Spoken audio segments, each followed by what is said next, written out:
한 주간의 정치권 핫 이슈를 속속들이 들여다보는 정치토론 왈가왈부 유용합니다. 오늘도 어김없이 뜨거운 토론을 펼쳐주실 세 분 모셨습니다. 김유정, 진성호, 김강진 전 의원 나와 계십니다. 안녕하십니까? 안녕하세요. 안녕하세요. 네, 이번 주도 역시 날씨가 더웠고요. 정치권도 역시 뜨거웠습니다. 여러 가지 이슈로 가득 찼는데요. 먼저 왈가왈부가 준비한 토론 주제가 무엇인지 첫 번째 주제부터 화면으로 만나보시도록 하겠습니다.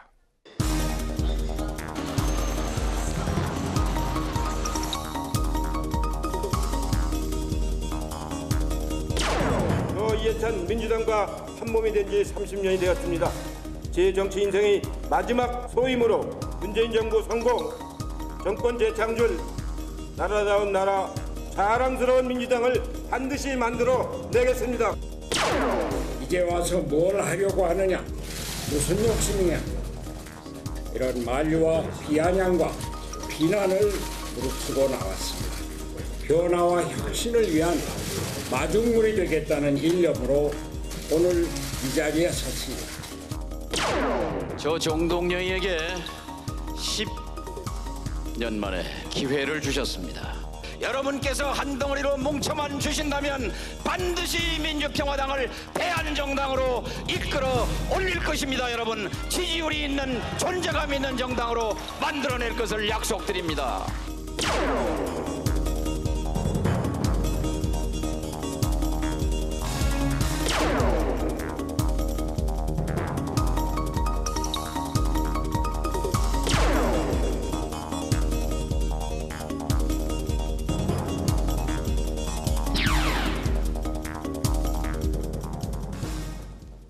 네, 왈가왈부 오늘의 첫 번째 주제는 화면으로 보셨습니다만 백전노장들의 귀환, 정치권 올드보이 전성시대가 오는가입니다.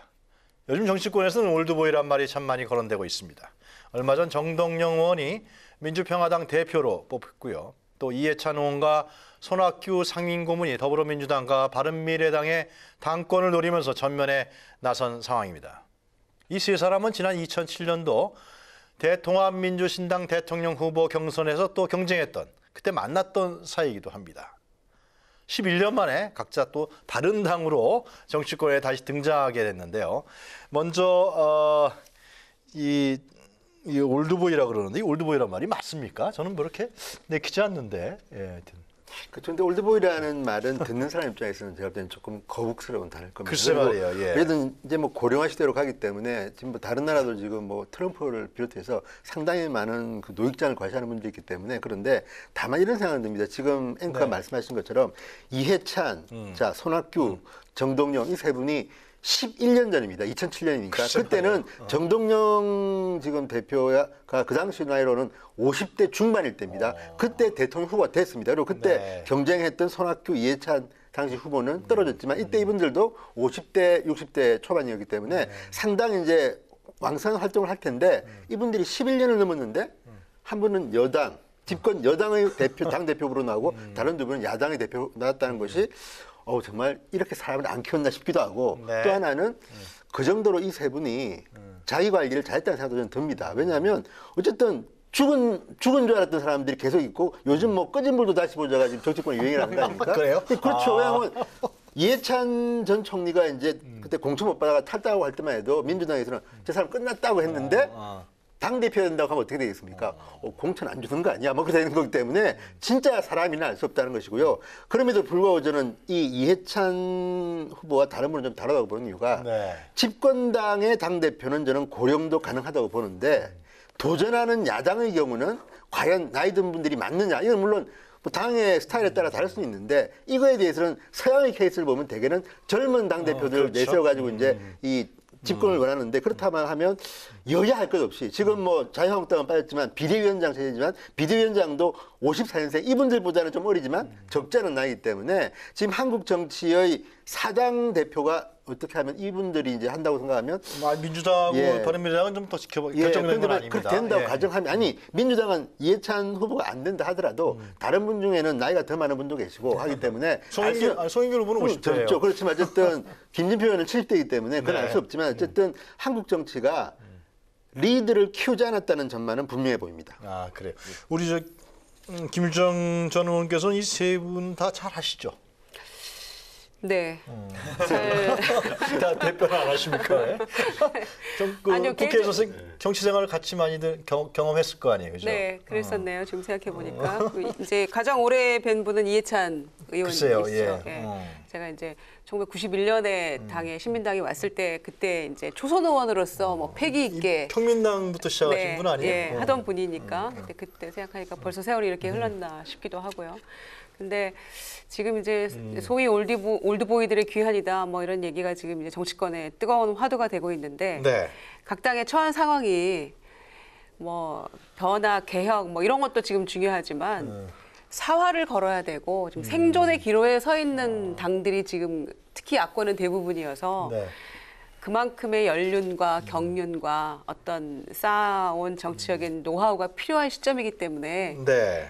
그런 당의 이 상황들이 이 경륜 있는 정치 지도자들을 원하고 있는 게 아닌가 그렇게 생각이 되고요. 시대 상황이 그렇다. 예, 시대 상황, 정치적 상황, 특히 무엇보다 각 당의 처한 상황들, 야당이 처한 상황들. 네. 그래서 야당은 이제 죽느냐 사느냐의 문제가 지금 그렇죠. 기로에 걸려 있고, 특히 민주평화당 정동영 대표 이제 8월 5일날 선출이 됐습니다마는 지지율이 2~3%대 머물러 있고요. 지금 바른미래당 뭐 9월 2일날 대표 뽑습니다마는 네.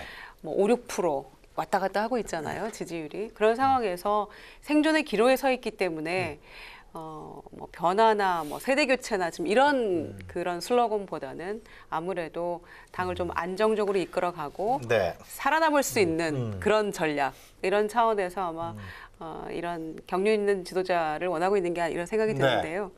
특히 이제 민주당 같은 경우에는 뭐 이해찬, 김진표, 송영길 이 세 후보 늘 뭐 지금 3주째 얘기하고 있는 것 같은데 뭐 여러 가지 상황과 뭐 변수들은 존재합니다만은 네. 지금대로라면 아마 이해찬, 그다음에 뭐 김병준 위원장 하고 있고요. 그리고 손학규, 뭐 정동영 이렇게 이어지는 과거 참여정부와 관련이 있고 아까 그러네요. 예. 앵커께서 네. 서두에 말씀하신 것처럼 2007년 대선 때 또 대선 후보 다툼을 했던 세 분, 뭐 이런 분들이 지금 이 21세기 대한민국의 이 여야 영수가 돼서 함께 지금 이 국정을 또 국회 네. 이야기를 해야 되는 그런 시점에 이르는 게 아닌가 그런 생각이 드는데 제가 보기엔 저는- 협치는 잘 될 것 같아요. 그렇죠? 그렇죠. 얘기는 통할 거라고 생각합니다. 예, 얘기는 다 노련하시고 그리고 필요 없는 거 갖고 안 서로를 할 것 너무 잘 같고. 알기 때문에 통할 거라고 생각하고요. 그런 점에서는 어떤 의미에서는 이 위기 상황에서 여야가 굉장히 서로들 백척간도에 서 있다고 생각하는 이 시점에서는 어떤 의미에서는 굉장히 적절한 이 당 대표 후보이자 또는 네. 뭐 대표가 된 이런 분들이 아닌가 저는 그렇게 관측해 봅니다. 뭐 하여튼 뭐 제가 말씀드렸습니다. 민주당하고 바른미래당이 결정된 건 아니고요. 네. 그렇죠. 하여튼 꺼진 불도 다시 보자. 요즘 그런 말이 정치권에서 예. 많이 한다. 김강진 전 의원께서는 올드보이 아니시잖아요. 영맨이라고 불러야 됩니다. 아, 예, 뭐 좀 그런 편인데요.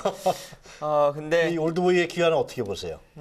젊은 정치인으로서. 지금 이제 문재인 정부가 만들어지고 나서 네. 그 여러 공직에 가는 과정에서도 이제 얘기 나온 것 중에 하나가 10년간의 인사 적체라고 하는 것 때문에 인사 인플레가 생겨서 네. 다들 급을 낮춰서라도 가야 된다라고 하는 얘기들을 많이 했었거든요. 실제로 이제 그런 일들도 많이 있었고요.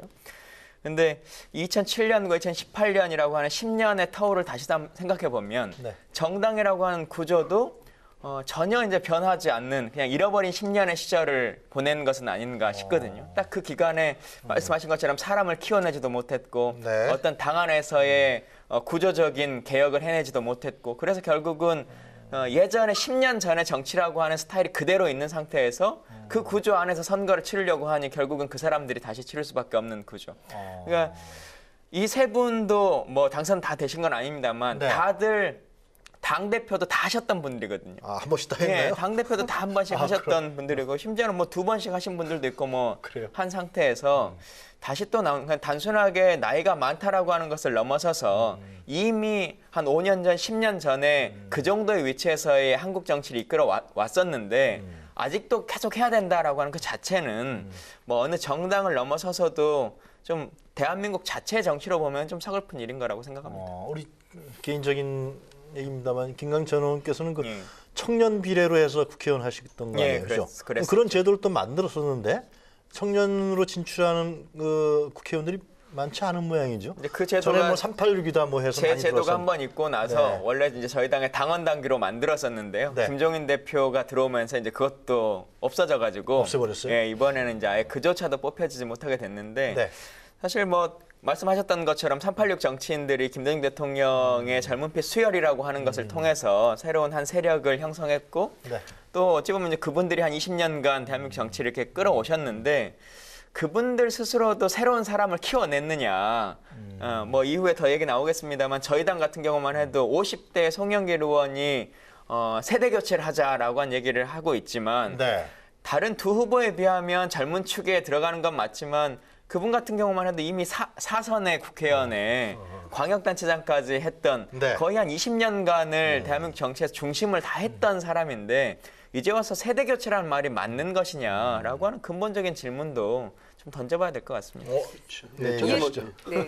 먼저 하시죠. 그럴까요? 이해찬 후보 같은 경우에도 30년 전에 DJ가 발탁한 젊은 피 수혈한 그런 분이었죠. 제야에 예, 일당 바로 제가 들어왔습니다. 있다가 예, 평민연으로 들어와서 이렇게 했던 그런 분이어서 세월이 많이 흘렀어도 그래도 이 순간까지 또 이렇게 살아남아서 정치권에서 부침이 심한데 이 정도의 그 능력과 이런 모습을 보일 수 있다는 것도 본인의 정치적인 저는 그런 능력이 아닌가 이렇게 생각하고요.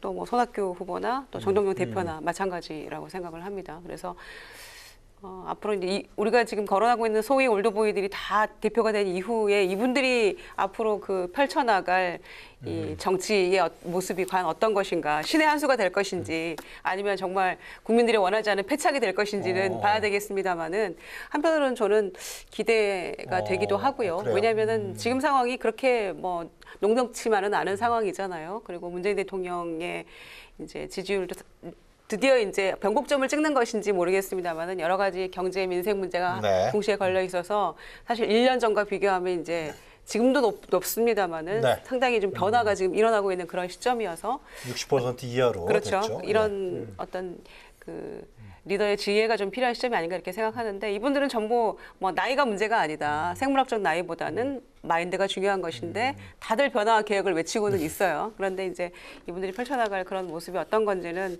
제가 좀 봐야 되지 않을까 이렇게 생각합니다.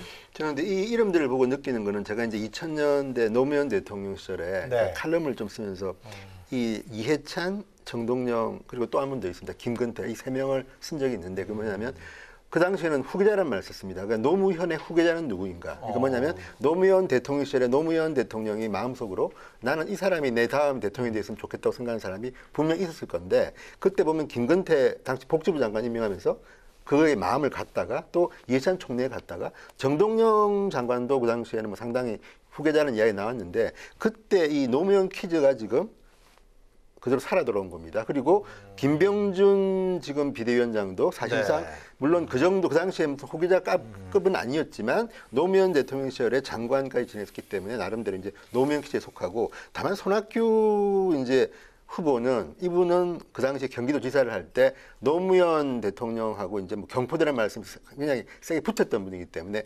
손학규 후보만 빼면 다른 분들은 노무현 대통령 시절에 어쨌든 간에 정치적인 발판을 마련한 분이라는 공통점이 있고 네. 또 하나는 이제 이게 당이 다른데 지금 이해찬 후보 같은 경우는 그러니까 지금 민주당은 나름대로 서로 좋아할 수 있겠다는 생각이 듭니다. 왜냐하면 어쨌든 지금 야당에 굉장히 젊고 이제 아주 무서운 이제 선수가 나와가지고 덤벼들 때는 좀 겁을 내지만 정동영 뭐 손학규 이름만 들으면 같이 일도 해봤고 손학규 대표 같은 경우는 같이 당 대표도 하신 분이기 때문에 네. 뭐 말이 지금 방금 말씀처럼 말이 통할 것 같다. 그러면 야당 입장에서는 당 대표가 누가 되느냐가 중요하지만 여당 입장에서는 이런 분들이 되면 사실은 제가 볼 때는 속으로는 괜찮은데 이런 생각이 들 수도 있겠다는 생각이 들고요. 또 하나는 당 성격을 보면 이 평화당 같은 경우는 정동영 대표가 맞을 수도 있습니다. 왜냐하면 네. 그 당의 중심이 이제 호남 쪽이고 또 그 평균 국회의원 뭐 후보들의 그 다선도 많고 하기 때문에 그런 네. 수가 있는데 바른미래당은 조금 저는 좀 손학규 대표가 될 가능성이 높긴 하지만 좀 복잡하다고 보는 이유가 바른미래당 일단 얘기 좀 하시죠. 두 당이 합쳐진 데다가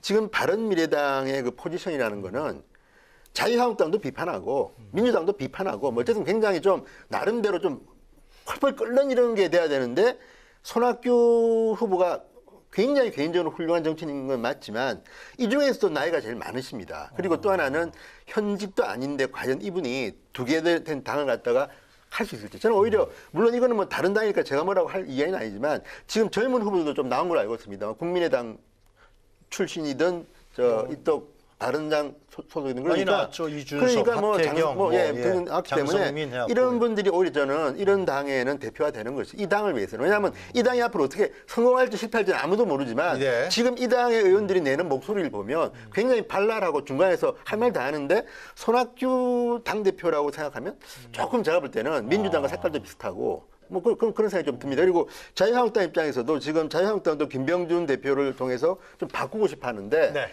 손학규 대표가 되면 여기도 좀 편할 겁니다. 왜냐하면 우리가 조금 더 선명할 수도 있겠다는 생각하는데 만약에 저는 바른미래당은 진짜 한 30대, 40대? 왜냐하면 심지어는 대처 총리가 얼마나 독한 여성이냐면 총리를 하면서도 완전히 이제 도상이기가 떨어져가지고 이제 집권을 갖다 넘겨줘야 되는 케이스에 누굴 지명했냐면 존 메이저입니다. 은행원 출신의 젊은 그 성공 20대, 30대 전 하원의원이 된 존 메이저를 지명함으로써 40대 총리가 한 번 더 했거든요. 그리고 그 다음에 한 게 토니 블레어 아닙니까? 40대입니다. 그렇다 보면 지금 우리나라에서 나오는 리더들이 물론 이거는 뭐 우리나라 정치 문화일 수도 있지만 꼭 나이가 젊은 게 잘한다고 볼 수는 없긴 하지만 조금 제 개인적으로 좀 안타깝다는 생각이 드는 게 그래도 한두 당 정도는 젊은 리더가 나와가지고 좀 휘젓고 다녀야지 국민들 위해서는 발전이 있을 수 있는데 이분들이 아무리 훌륭한 정치인을 하더라도 상상력이 저는 한계는 있다고 봅니다. 피가 젊은 사람이 생각하는 거가 하나 좀 들어가야 되는데 너무 모든 정당 이해할 것 없이 이렇게 올드보이라는 표현은 저도 안 좋아하지만 이렇게 원로 정치인들이 대표를 한다는 거는 한국 정치에서 꼭 좋은 말씀하신 거는 바른미래당의 뭐 가정입니다만 손학규 후보가 당대표가 되면 바른미래당이 자기 역할을 못할 것 같다 이렇게 판단하시나요? 그건 아닙니다. 근데 조금 어울릴 것 같은 사람이 저는 젊은 사람이 하면 제 입장에서는 조금 더 정치권이 조금 더 발랄해지지 않나 하는 생각을 해보는 겁니다. 그렇게 보세요? 바른미래당 지지율 5, 6%인데 뭐 당대표가 젊은 사람 한 사람 된다고 뭐 정치권이 발랄해질까요? 저는 잘 모르겠고요. 일단 올라갈 수도 있잖아요. 젊은 사람이 되면 아닙니까? 글쎄요. 저는 바른미래당의 문제는 뭐냐면 두 당이 화학적, 유기적 결합을 아직도 못하고 있다는 게 가장 큰 문제라고 생각해요. 그리고 그 구성원조차도 스스로들 당의 정체성이 무엇인지 나의 정체성은 무엇인지 당원으로서 이거를 아직도 저는 자리매김하지 못하고 있는 것이 바른미래당의 가장 큰 문제라고 생각하기 때문에 우리는 보수인가 진보인가 보수인 거를 거부하는 사람도 있고 보수인 걸 당연시 여기하는데 그냥 보수가 아니고 개혁적 보수 이런 걸 붙이고 싶어하는 사람도 있고 아직도 내부에서 굉장히 혼란이 가중되고 있는 상황이에요. 저는 그게 우리의 현 위치가 어딘가를 모르는 것이 당의 가장 큰 문제라고 생각하기 때문에 바른미래당에는 그 모두를 아우르고 조금 당의 정체성을 분명히 하면서 뭐 목표나 지향하는 바를 조금 설정할 수 있는 그런 대표가 필요하다는 점에서는 또 국민의당 뭐 이 구성원이 또 많기 때문에 저는 뭐 그리고 또 소위 유승민계라고 불리는 바른정당의 구성원들도 손학규 후보에 대해서는 거부감이 좀 상대적으로 적은 편이에요.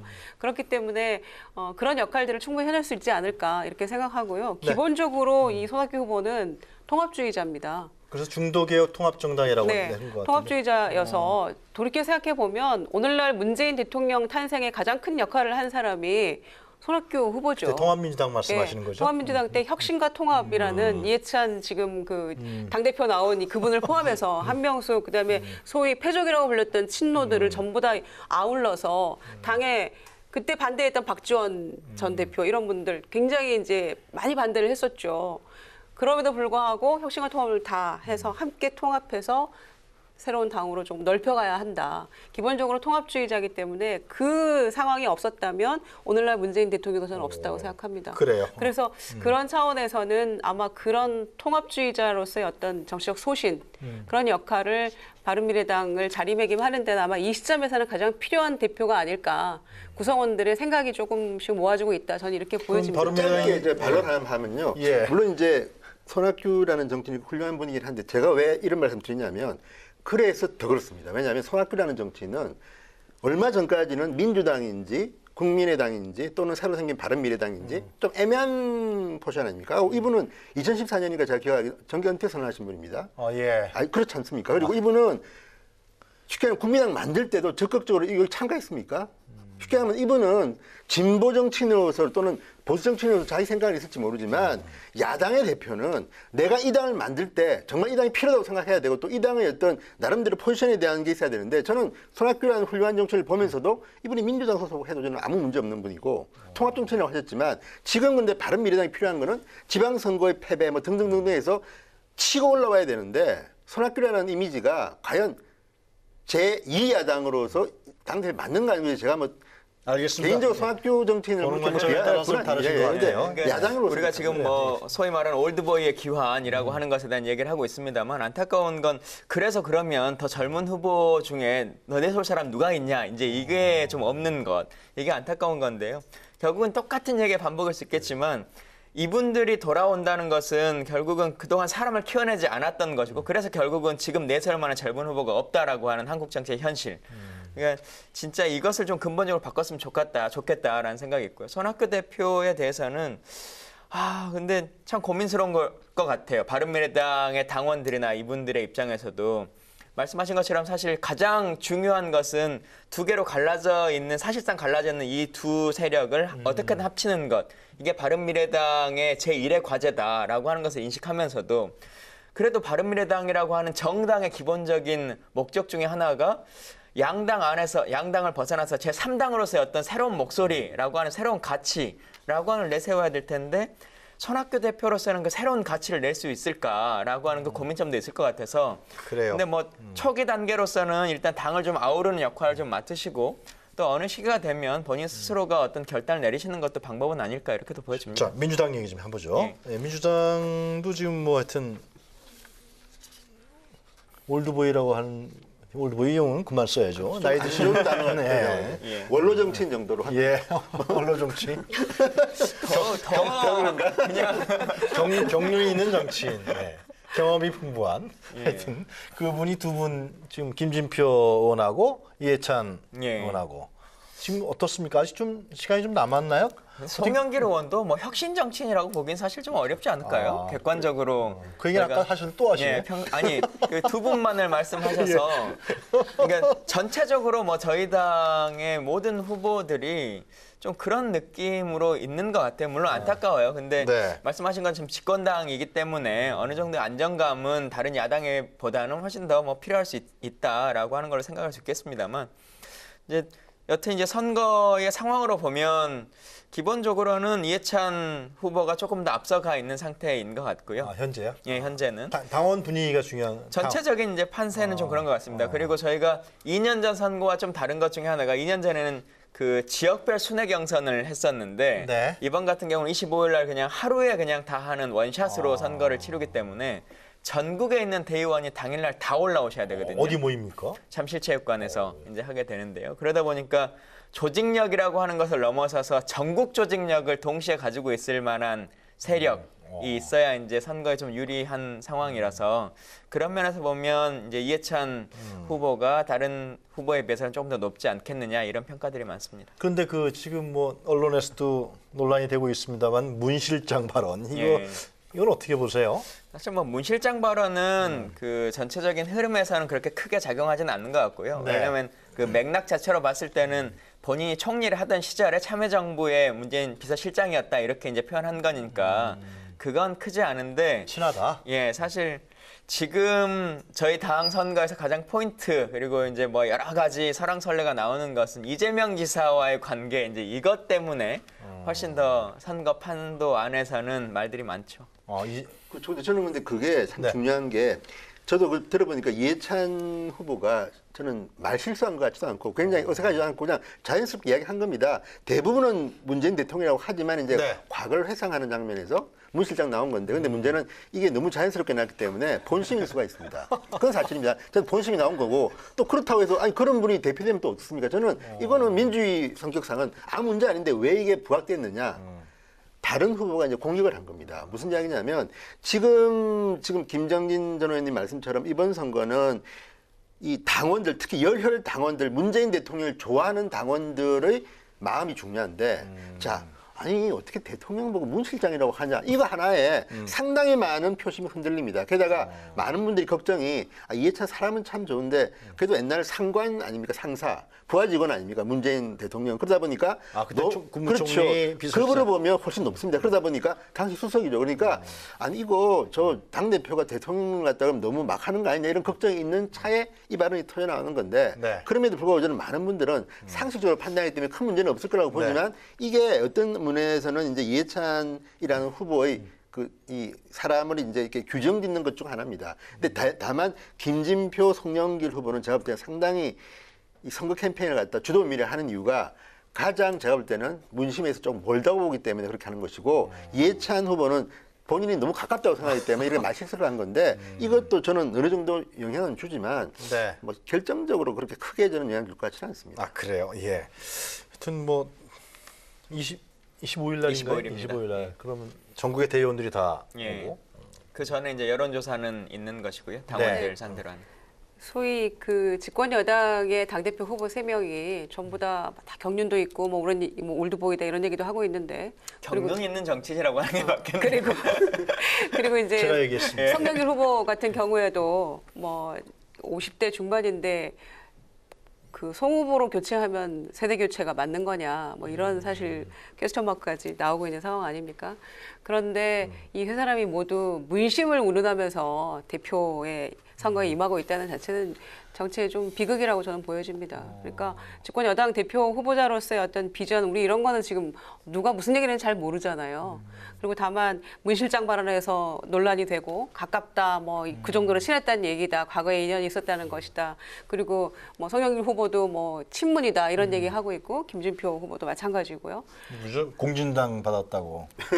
이런 상황을 보면서 여전히 뭐 무슨 누구의 마음에 기대어서 이렇게 하는 그 대표 선거를 아직도 하고 있구나. 네. 그런 차원에서라면은 30년 전이나 20년 전이나 별다를 게 없기 때문에 지금 이분들이 나와서 각 당의 다 대표 후보로 뛰고 있는 이 상황이 전혀 어색하지가 않아요. 그 문화가 바뀌지 않았어요, 전혀. 김심, 안심, 유심, 예? 뭐 박심. 문심, 뭐 대통령에 친하다 이런 얘기를 여전히 하고 있는 이 상황을 보면은 전혀 올드보이라고 이름 붙일 것도 없고요. 네이밍하는 것도 오히려 어색하고 전혀 굉장히 자연스럽게 물 흘러가듯 가고 있다.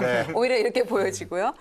그런 점에서 좀 안타까운 마음이 좀 듭니다. 정치라는 게 또. 근데 정치라는 동의하면서도 게. 조금 차이점이 있는 것 중에 하나가 이런 것 같습니다. 그러니까 예전에는 청와대에 오거나 그 뜻을 받아야지만 그 조직적으로 이제 작동을 하는 것인데 그래서 선거에서 당연히 이제 그 청와대 힘이라고 하는 것들을 지금은 안 좀 그래요? 작용하는 건데요.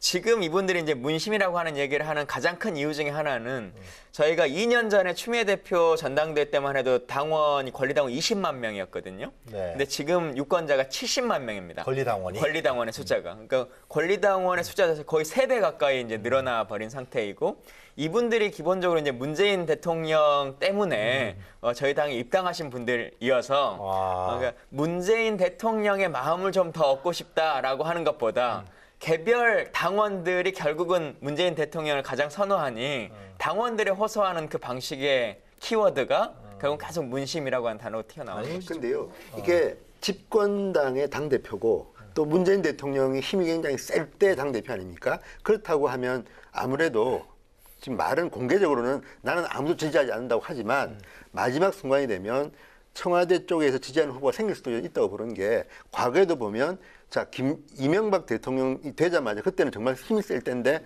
초대 당대표가 누굽니까? 한나라당 당대표가. 당시 국회의원도 아닙니다. 박희태 대표입니다. 네. 무색무취. 그다음에 박근혜 대통령이 되고 그때 힘이 굉장히 셀 때입니다. 초대 당대표가 누굽니까?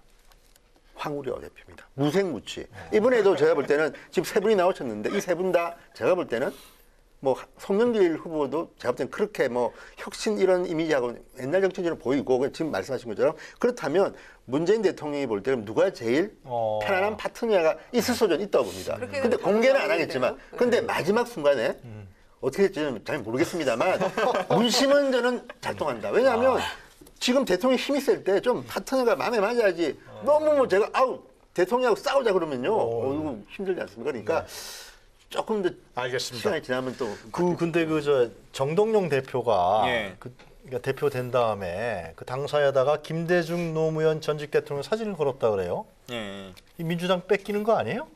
근데 뭐 저는 평화당 입장에서도 충분히 걸 수는 있다고 생각합니다. 본인 그분들도 정치를 하시는 과정 안에서 민주당 당원들 글로 가는 거 아니에요? 호남 당원들? 그것 때문에 이제 가지는 않을 것 같고 결국은 그 이분들도 어쨌든 정치를 하시는 과정에서 김대중 대통령과 노무현 대통령을 만드는 과정에도 참여하셨고 실제 네. 역할들을 하셨던 분들이기 때문에 그리고 뭐 바른미래당처럼 그 안에서 갈등 관계가 있는 것은 아니기 때문에 평화당은 온전하게 다 거의 뭐 민주당에 함께 하셨던 분들이어서 거는 거는 뭐 크게 문제되진 않는다. 근데 네. 뭐 그런다고 할지라도 뭐 적자가 누구냐라고 하는 것은 국민들이 뭐 판단하실 수 있는 거여서 큰 문제되진 않을 것 같습니다. 민주당 내에서는 얘기는 없습니까? 아니 왜 우리 당의 정통성을 가져가? 뭐 그런 얘기 아니에요? 근데 그 사진을 건다고 해서 그 여러 아들이 있다고 해도 어쨌든 네. 장남인 누구인가라고 하는 거는 알게 되는 거죠. 고마운 거 아닙니까? 오히려 저는 고맙다고 생각할 거라고 보는 게 생각해 보십시오. 정동영 대표 같은 경우는 제가 볼 때는 그렇습니다. 네. 이분이 DJ로 인하여 정치를 하였다고는 하나 네. 동교동계하고는 사실상 척을 좀 진 게 왜냐하면 개혁파라서 그렇습니다. 정동영 대표도 과거에는요 당직을 부르짖으면서 권노가 고문을 비판했다. 아주 제가 볼 때 그 당시에는 용기 있는 정치인이었습니다. 그러다 보니까 그런 정동영 대표이기 때문에 노무현 대통령한테 중용된 거 아닙니까? 그러니까 정동영이라는 사람은 노무현의 사람에 더 가까울 수준이 있다고 봅니다. 그런 사람이 사진을 두 개 다 그렸다? 그러면 민주당에서는 땡큐 베리 마치죠. 그거는 제가 볼 때 오히려 고마워해야지 뭐. 저는 오히려 고마워해야 될 거라는 생각이 듭니다.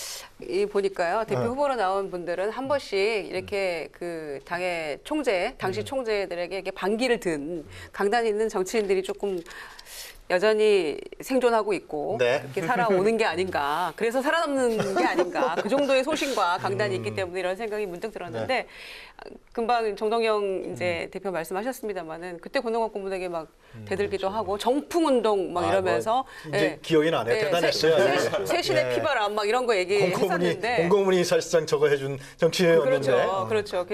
정신적 키워준 뭐 그런 해가지고. 정치인이었는데 정풍운동 이런 생각이 나고요. 특히 이제 김대중 전 대통령이 그 단식 투쟁을 통해서 지방자치제가 네. 30년 만에 부활하고 그랬을 당시에 당시 이제 그 민주당이 완전히 폭망을 했었어요. 지방선거를. 그랬는데 그 이유가 지금 후보로 나온 이해찬 의원 뭐 그때 당시 정대철 의원 뭐 포함해서 이분들이 정발련이라는 걸 만들어가지고 정치발전연구회 그래가지고 또 반기 들고 하면서 당 내에서 이런 일이 있었어요. 그 무려 한 30년 전쯤 되죠. 정치 얘기는 과거 얘기를 해야 재밌어요. 네. 그런 상황을 생각하니까 적어도 그 정도 강단 있게 나가야 당시 이제 감히 누가 김대중 대통령에게, 김대중 총재에게 반기를 이랬었는데 또 이해찬이니까 용서한다 이러면서 나중에 또 다 받아줬거든요. 그래서 오늘날 이해찬 총리도 있었고 이해찬 대표 후보도 지금 존재하는 겁니다. 그래서 그런 상황을 봤을 때는 다 과거에 네. 시쳇말로 한가락씩 했던 이런 인물들이 이렇게 오늘날 다시 대표로 네, 나섰구나 알겠습니다. 이런 생각이 들면서 동시에 어쩌면 우리나라가 우리 국민이 한 번은 이렇게 그 짊어지고 이렇게 스쳐 지나갈 어떤 네. 그런 정치인들이 아닌가. 한 번은 지나가야 될 바람 같은 이런 상황. 저는 그렇게 보여집니다. 간단하게 네. 하여튼 뭐 이분들이 뭐 지금 뭐 대표는 후보자인 분들도 있으니까 근데 지금 공이 주장하는 부분이 지금 그 선거구제 개편 문제입니다. 연동형 비례대표제를 다 주장하고 있는데 이거는 지금 이제 이번 국회에서 그것이 통과될까요? 어떻게 이렇게 각 당의 대표자들이 문재인 대통령도 이 문제에 대해서 상당히 강조하고 있는 것 같고요. 제가 볼 때는 결국은 민주당 마음이라고 저는 봅니다. 한국당만이 아니, 아니고 한국당은 오히려 차성이죠. 바라죠. 네. 왜냐하면 그거는 이제 쉽게 하면 지지율이 높은 정당, 여당의 승능만 있으면 언제든지 됩니다. 왜냐하면 과거에도 이제 왜 그럼 당시 한나라당이 반대했느냐? 너무 인기가 좋으니까 소선거 구조라면 우리가 표를 다 가져올 수 있으니까 이렇게 한 거고요. 그 당시에 민주당도 만약에 표를 다 가져올 수 있으면 소선거 구조를 지지했을 겁니다. 그런데 반대로 지금 자 시뮬레이션을 돌리기가 지난 지방선거 정도의 인기라면 내년 총선 때는 거의 한 240석 얻겠다는 거 아닙니까? 그런 상황에서 민주당에서도 고민할 겁니다. 해야 되나 말아야 되나. 근데 덥석했다가는 사실 제일 좋은 거는 제3, 제4, 제5당이 좋습니다. 왜냐하면 그만큼 이제 표를 받은 만큼 비례표가 들어오니까 좋은 건데 자유한국당도 계산해 보니까 우리 소선구조하면 망하는데 이거 하니까 좀 들어가네. 지금 아니 그런 겁니다. 그러니까 근데 문제는 이게 선거법이라는 거는 이 선거 방식이라는 거는 아무리 적은 정당이라도 이건 게임의 룰이기 때문에 다 이제 손을 맞잡아야 됩니다. 그러니까 거죠? 쉽지 않습니다. 그런데 어쨌든 그럼에도 불구하고 저는 민주당이 오히려 고민하고 있을 거라는 생각이 들고 어떻게 생각해요, 다른 민주당? 당들은 뭐 다 하고 있겠죠. 뭐 정개특위에서는 논의가 되겠습니다만 이번 정개특위가 또 이례적으로 정의당의 심상정 의원이 위원장이시거든요. 그러니까 다른 예전의 상황보다는 훨씬 더 회의 자체에도 스피드를 좀 내고 결과를 내려고 노력하실 거다라고 네. 하는 모습 좀 보여지고 또 하나는 지금 뭐 연정이나 협치라고 하는 이야기가 나올 때 항상 다른 야당들이 주장하는 것이 선거구제 개편이라고 하는 걸 꺼내 들고 있거든요. 근데 저희가 아직은 뭐 정확하게 입장을 주고 뭐 협치하라고 하는 것에 대해서 연정이라고 하는 것에 대해서 답을 하고 있지 않지만 어느 시기가 되면 또 해야 되는 상황이 될 텐데 그 시기를 좀 보고 있는 것 같다는 생각은 듭니다. 근데 지금의 여당 입장에서는 뭐 굳이 빨리 해서 정확하게 말씀하신 거예요. 할 신성호 필요성까지를 의원께서. 뭐 원하지는 않고 있는 거고 그리고 사실 뭐 빨리 좀 진도가 나간다 할지라도 뭐 아시겠지만 선거구제 개편이나 선거법의 개정이라고 하는 게 선거 거의 앞두고 그냥 하는 것이 관례화되어 있는 상태로 이건 좀 다른 것 있어서 같은데 이건 뭐 중선구제 문제도 있고 빨리 해야 될 것 중대선거구제, 같은데 비례대표제 이런 게 또 연동 뭐 이런 게 있기 예, 때문에 빨리 해야 될. 이건 빨리 해야죠. 빨리 해야 된다고 항상 말하는데 우리 선거구제 개편이나 뭐 선거구제 알겠습니다. 확정이라고 하는 것도 언제나 기간이 지나고 우리가 해왔기 마감 시간 때문에 지키지 늦게 못하게. 하겠다. 천천히 다음 가지 봐서 않을까 뭐 그런 얘기 싶습니다. 같네요. 그래서 민주당은 굉장히 고민하고 있을 거라고 저는 봅니다. 대통령도 그 정동영 대표에게 선거구제 개편과 관련해서도 뭐 서로 네. 뭐 힘을 보탤 일이 있을 것이다 이런 얘기까지 했었는데, 그러니까 청와대 생각도 이건 필요한 부분이다라고 네. 하고 있는 것 같은데, 통상 상식적으로 생각할 때는 군소정당은 원하고 거대 양당은 원하지 않고 그게 이제 상식인데, 지금 상황에서는 진 의원님 말씀하신 것처럼 그 자유한국당은 찬성이에요. 그럼 가장 뜨뜻미지근한 게 오히려 민주당이죠. 가만히 있으면은 그냥 저절로 많이 가져갈 수 있는 알겠습니다. 총선에서 이런 상황이기 때문에 근데 민주당이 정신 차려야죠. 왜냐하면은 협치의 전제를 선거구제 개편으로 모든 야당들이 얘기하고 있는 이 마당에 계속 민주당이 뜨뜻미지근한 태도를 보일수록 상황은 불리해지고 알겠습니다.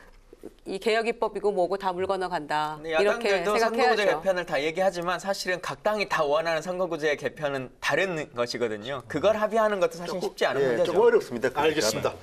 자, 하여튼 뭐 8월 25일, 9월 2일 예. 최종 결정 나겠죠. 그러면 하여튼 흥미로운 또 정치 경험을 우리가 할 수 있지 않을까 그런 판단이 좀 쓰네요.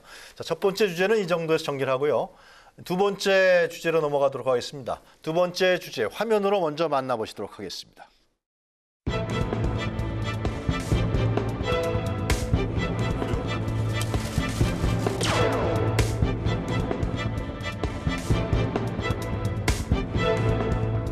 사상 유례없는 폭염을 전기요금 걱정 없이 이겨낼 수 있도록 7월과 8월 전기요금을 한시적으로 감면하고 올해와 같은 폭염이 일상화될 것에 대비해서 근본적인 대응책도 마련하겠습니다. 사상 최악의 폭염에 정부의 탈원전까지 얹혀지면서 서민들은 전기료 폭탄 맞을까 두려워 에어컨조차 제대로 켜지도 못하고 있습니다. 언제까지 이런 탈원전 정책을 고수하려 할 것인지 묻지 않을 수 없습니다. 가정용 전기에만 누진제를 적용하는 것이 타당한지 전기요금 체계에 대한 전면적인 재정비도 필요합니다.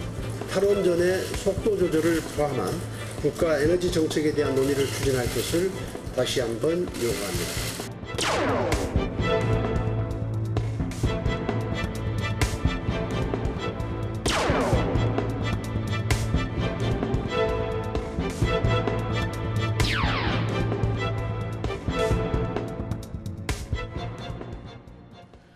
네, 왈가왈부 두 번째 주제는 전기요금 누진제 한시적이나 에너지 정책 전환 이어질까입니다.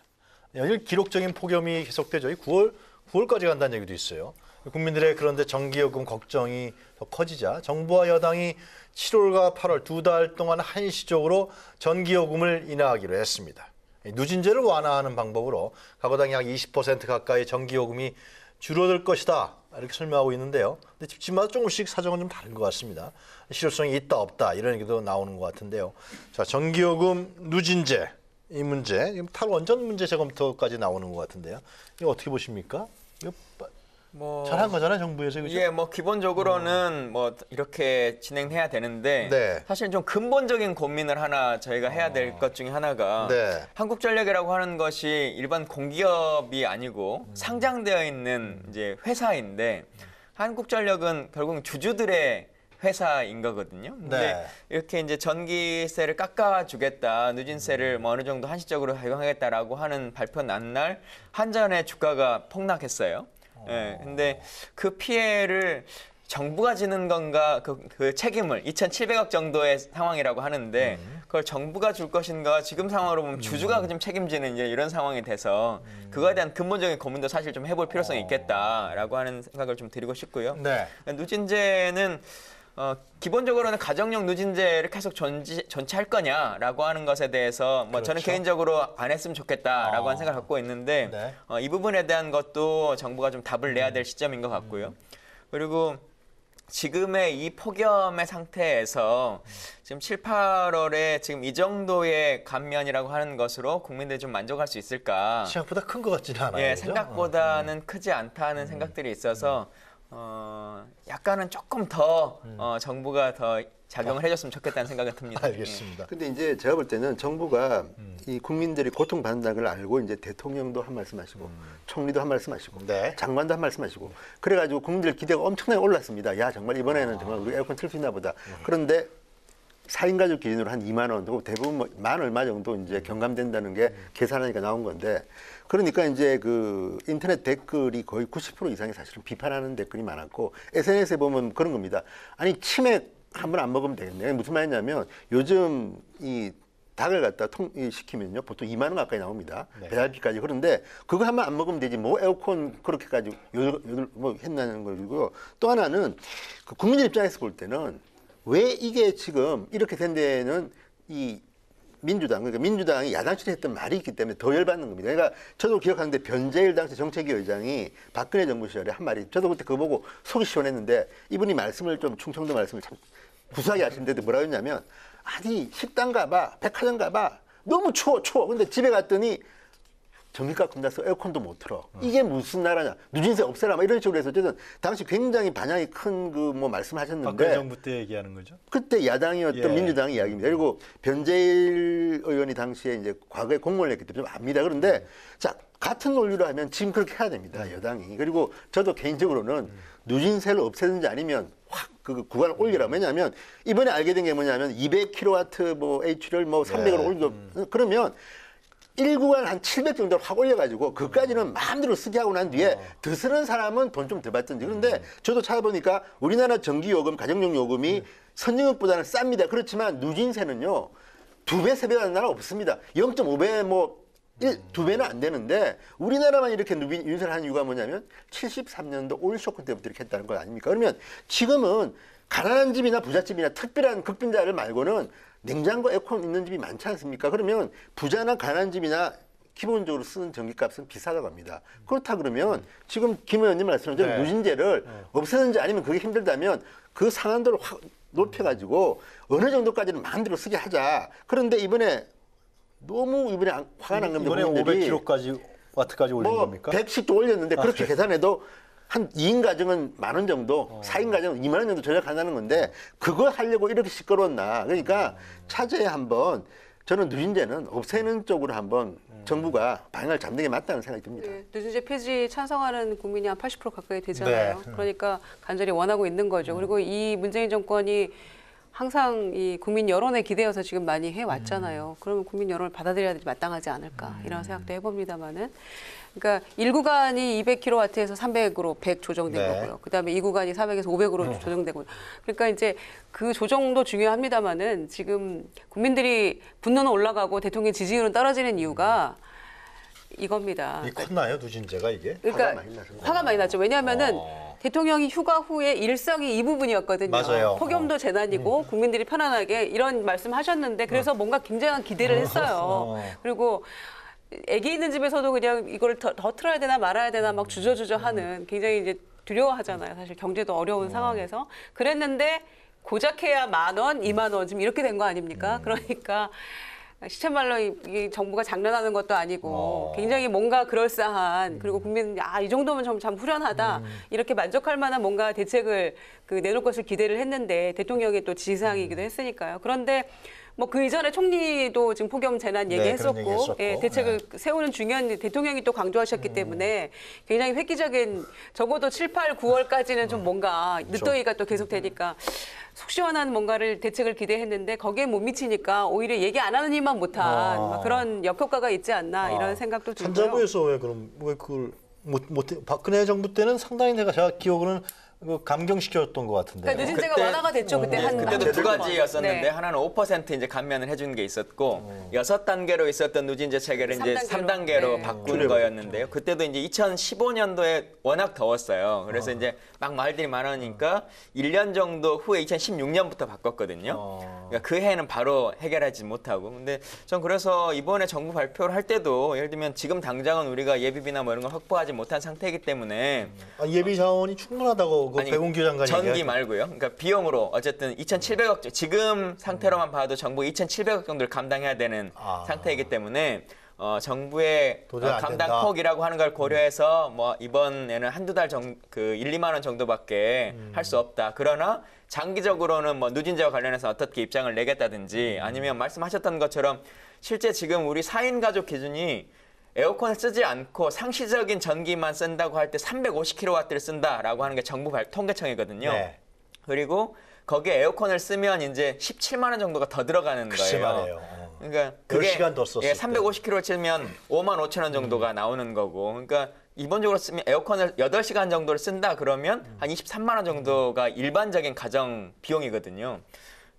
그것과 관련해서 350kW의 기준점이라고 하는 것을 생각해보고, 그러니까 지금 한 20년 전에 생각했을 때에 우리가 가정에서 전기를 쓰는 것과 지금은 거의 대부분 일상적으로 전기라고 하는 걸 상식으로 쓰고 있기 때문에 그 기준점을 좀 바꿀 필요성은 있다. 그래서 말씀하신 것처럼 예를 들면 한 700kW 정도까지는 기본적인 우리가 생활의 구간이라고 보고 그것을 넘는 것은 어떻게 개편하겠다라고 하는 후속 발표 정도는 좀 있었으면 하는 아쉬움은 있습니다. 상대적 박탈감도 있는 게 예를 들어서 우리 국민들이 은행이나 백화점이나 뭐 이런 데 가잖아요. 거기는 뭐 너무 춥습니다. 이유가 뭐겠습니까? 거기 전기요금은 누진세가 없습니다. 산업용이죠. 그렇죠. 산업용과 상업용, 산업용, 거기 상업용일 겁니다. 그런 데는 그런 시설물은 누진제가 없고 가정만 있는 겁니다. 그리고 가정 전기가 우리나라는 가정한테만 준다는 거네. 그렇죠. 13%가 이건 가정 전기요금 소비도 비율이 다른 나라에 비하면 굉장히 낮습니다. 그런데 불구하고 이렇게 가혹하게 하니까 국민들은 집에서는 에어컨도 겁나서 못 켜는데 그러니까 아무데나 들어가니까 요새 몰캉스란 말도 있고요. 뭐 커피서 뭐 등등 많이 나오는 이유가 쇼핑몰에 가서 바캉스 하는 겁니다. 이번에는요 바캉스도 안 간다고 합니다. 왜? 바캉스도 짜증나니까. 도시에서 그냥 머물면서 호텔이 지금 난리가 났고 뭐 그런 얘기를 들어보면 정작 이 에너지 정책이 불균형이 심각하다. 그러니까 좀 정상화시켜야 되는 것이고요. 또 하나 탈원전은 제가 볼 때는 자유한국당이 말하지만 이거는 조금 구분할 필요가 있는 게 기본적으로 그러면 한전이 지금 말씀하시는 것처럼 적자니까 전기요금 값 전체를 낮추기 위해서는 원전을 통한 것 그리고 또 하나는 환경 문제, 미세먼지 때문에 화력이나 이런 것보다는 원전을 하자는 건데 그거는 안전성이라는 전제는 저는 붙어야 한다고 봅니다. 경제성은 좋지만 또 안전성이 있기 때문에 그건 따로 이제 차원 달리 생각할 것이고 우리가 한전을 걱정하는 거는 한전의 주주가 어쨌든 정부 아닙니까? 51%가 어쨌든 그렇기 때문에 한전도 정부 영향이 있긴 하지만 지금 뭐 여러분들 말씀하시는 것처럼 한전이 그동안 그러면 정말 제대로 해왔나? 돈을 흥청망청 쓰지는 않았나? 조금만 더 전략하면 조금 더 허리도 졸라매면 되기 때문에 그런 것들은 한전이 소화하시고 다만 이제 정부는 큰 그림에서 장기적으로 싼 전기요금을 만들 방법을 따로 하시고 두 번째는 여름과 겨울에 겨울도 이번에 혹한이 온다는데 겨울 여름에는 아예 누진세를 없애가지고 한 2달 정도씩만 국민들을 위해서 서비스하는 것은 방법이라고 보고요. 그렇다면 이제 그 전략량이 많아야 되니까 그래서 야당에서 원전 문제를 제기한 거 아니에요? 그렇죠. 근데 지금은 전력이 부족하기 때문에 비싼 것은 아니어서 다른 문제인 거죠. 그럼 그 부담을 가정에게만 준다는 얘기네요. 그렇죠. 실제로. 그게 심합니다. 그게 매우 불합리하다는 거죠. 그렇죠. 그러니까 가정용 전기 소비율이 13%밖에 안 되거든요. 그리고 상업용이 20%고 산업이 나머지 60% 차지하는 건데 그런데 이제 그 모든 상황을 다 국민에게 전가하고 있는 셈이잖아요, 사실은. 길거리에 지금 이 가게들 지나다 보면은 문 다 열어놓고 에어컨 빵빵 틀고 있거든요. 그러니까 그거 보면 기가 막힐 때가 있죠. 국민들 이렇게 지나가다가 옆으로 이렇게 시원한 바람 쐬면서 지나가기도 하는데 그럴 때마다 야 집에서는 우리 밤에 이렇게 껐다 켰다 하면서 그리고 또 전기요금 더 나옵니다. 네. 더 나옵니까 그게? 더 나오죠. 아, 26도를 계속 기종에 유지하는 게 기종에 따라서. 네. 6, 7도를 계속 유지하는 게 오히려 낫다고 하는데 바꿔야겠네. 예. 최신 거는 켜놔야 된다 계속. 그런 상황을 보면은 지금 이제 여담입니다만 기사를 보니까 인천공항의 어르신들이 네. 피서를 떠난다는 거죠. 무료 지하철을 타고 9시쯤 출근을 해서 인천공항에 지금 어르신들은 만원 상태여서 공항 측이 퍽이나 난감하다 이런 기사를 봤어요. 그리고 네. 5시쯤 집으로 돌아가신다는 거니까 고육지책인 거죠 사실은. 그걸 또 탓할 수만도 없고요. 상업용을 가정에서 이용하고 있네. 낮에요. 나오는데요. 지금 저희도 우리 지하철역의 그 로비에서 할머니들이 윷놀이하고 있습니다. 더우니까 전부 다 그게 모셔가지고. 그러니까 그 정도로 국민들은 지금 힘듭니다. 아니, 저도 이 전기세에 계속 집중할 수밖에 없는 게 저는 이제 13개월 된 애가 있거든요. 그러니까 지금 우리가 얘기하는 기준은 8시간 정도 에어컨을 트는 걸 생각하지만 저희 같은 경우 24시간을 틀어야 돼요. 아이가 있기 때문에. 그러니까 이 금액이라고 하는 게 생각보다 훨씬 더 높고 그 정부에서는 이제 30% 정도 할인해 줍니다. 이제 이렇게 발표하지만 30%의 맥시멈 한도는 16,000원이라고 정해져 있어요. 그러니까 실제 금액의 30%를 할인해 주는 게 아니라 맥시멈 16,000원밖에 안 해주는 거여서 사실은 이게 그 30%도 한전에서 안 되는 정하는 거죠. 거죠. 한전 누진제 문제도 한전에서 정한다 그러더라고 이걸요. 원래 원칙대로 하면 이제 한전에서 그 위원회를 통해서 해서 산자부가 승인을 해줘야 되는 그죠? 원칙입니다. 예. 근데 뭐 거기에 좀 문제가 있는 것 같아요. 누진제 폐지 법안은 이미 여러 개가 국회에 다 계류 중이고요. 그거는 전기사업법 개정안이 다 뭐 폐지하는 쪽으로 누진제 이렇게 다 올라가 있기 때문에 이제 국회가 열심히 일할 일만 남아 있는데 저는 가정용을 뭐 마음 놓고 필요한 만큼 쓴다 할지라도 저는 여기서 도덕적 해이가 올 거라고 생각하지는 않아요. 왜냐하면 얼마큼 쓴다 할지라도 그것도 무료도 아닌데 일정 부분 필요한 만큼 소비하고 다들 아끼죠. 네. 그러나 이렇게 폭염에는 사람이 살아야 되니까 예. 정말 필요한 만큼은 마음 편하게 그 기간만이라도 쓰게 해달라는 게 이제 국민의 간절한 소망 아닙니까? 그래서 그거 가지고 뭐 값을 내리거나 누진제를 폐지하면 국민들이 뭐 전기 너무 소비하는 거 아니냐, 전기 과소비 아니냐 이런 우려도 한편으로 뭐 하고 있는 것 같습니다. 그거는 기우인 것 같고요. 그런 점에서는 이미 계류되어 있는 법이라도 좀 찬찬히 잘 살펴보고 어떤 묘수가 없는지 모든 것은 국회에 공이 달려 있다고 저는 생각합니다. 아니 근데 전문가 이야기인데 네. 지금 우리나라 가정에서는 전기를 더 쓰고 싶어도요. 산업용 무슨 시설이 없다 그러면 이 난방기구나 에어컨 말고는 더 쓸 방법이 없습니다.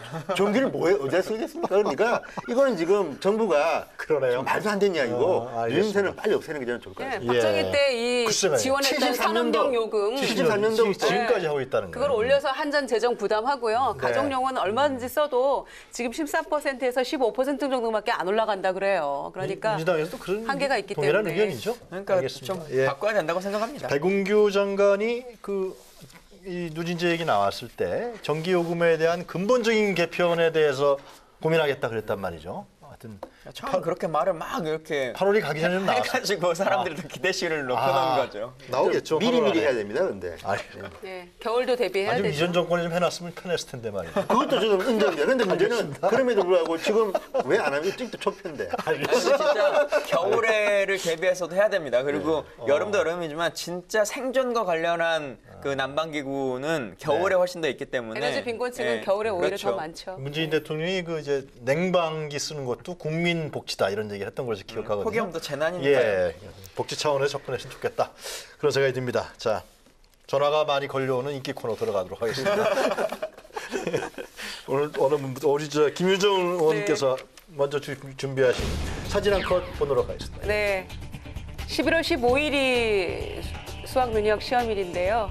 지난 8월 7일이 수능 D-100일이었어요. 근데 39도, 40도 넘는 폭염보다 더 뜨거운 것이 저는 엄마, 아버지 모정이라고 생각을 합니다. 기둥마다 저 선풍기가 네, 저 선풍기가 지금 이제 저기사에서 이 더운데. 네, 이 더운데 지금 100일기도 하고 있는 대부분 지금 어머니들이시죠. 어머니나 할머니 모습들인데 저 선풍기가 저는 뭐 시원한 바람 나오겠습니까? 저는 거의 온풍기일 것 같아요. 바깥에 지금 저렇게 달려 있는 거라서.